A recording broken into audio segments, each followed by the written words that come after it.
হার্টের রোগীরা যখন চিকিৎসককে দেখিয়ে বাসায় যান অথবা হাসপাতাল থেকে ডিসচার্জ নিয়ে রিলিজ নিয়ে বাসায় আসেন, তাদেরকে একটি ডিসচার্জ সার্টিফিকেট অথবা প্রেসক্রিপশন দেওয়া হয়।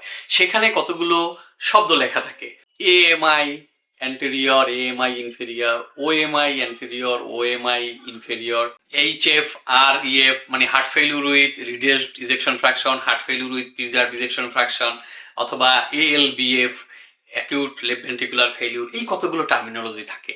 তো এই টার্মিনোলজিগুলো সম্পর্কে হার্টের রোগীর কিছুটা ধারণা থাকা প্রয়োজন রয়েছে, এবং আমি একটু সংক্ষেপে বলে দিই।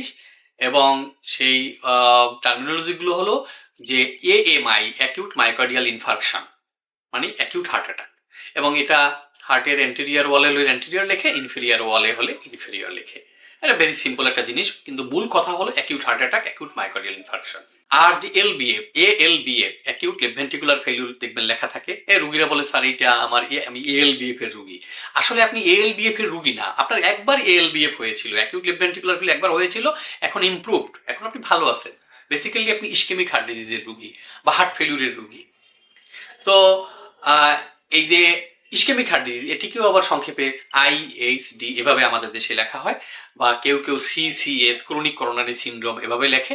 এগুলো মূলত হলো হার্টের রক্তনালীর রোগ, যে কারণে হার্টের রক্ত চলাচল বিঘ্নিত হয়, হার্টে ইসকেমিয়া দেখা দেয়। এই জন্য বলা হয় ইসকেমিক হার্ট ডিজিজ, বা যাদের মাঝে মাঝে ব্যথা হয় হাঁটাচলা করতে গেলে এবং রেস্ট নিলে কমে যায়, তাদেরকে ক্রনিক করোনারি সিনড্রোম বলা হয়।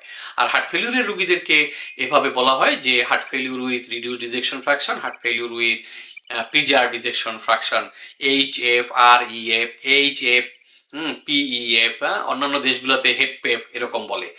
তো এই টার্মিনোলজিগুলো আপনাদের যেহেতু ডকুমেন্টে, মেডিকেল ডকুমেন্ট, প্রেসক্রিপশন অথবা রিলিজ লেটারে, ডিসচার্জ সার্টিফিকেটে লেখা থাকে, সুতরাং এই অ্যাব্রিভিয়েশনগুলোর ইলাবোরেশন আপনাদের জানার প্রয়োজন রয়েছে।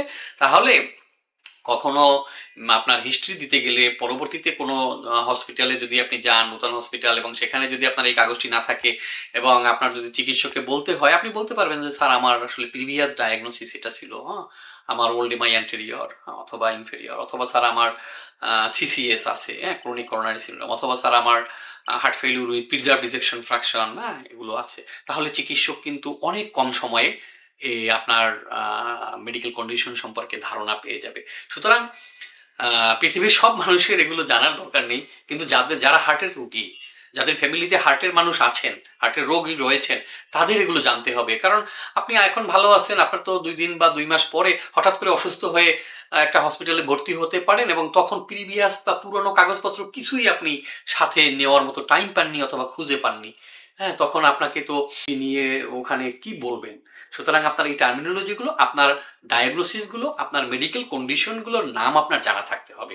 কি কি ঔষধপত্র খাচ্ছেন সেগুলোও আপনার জানা থাকতে হবে। তাহলে অল্প সময়ের মধ্যে অ্যাপ্রোপ্রিয়েট ডাইরেকশনে আপনার চিকিৎসা ওই হাসপাতাল বা ওই চিকিৎসক শুরু করতে পারবেন। ধন্যবাদ সবাইকে।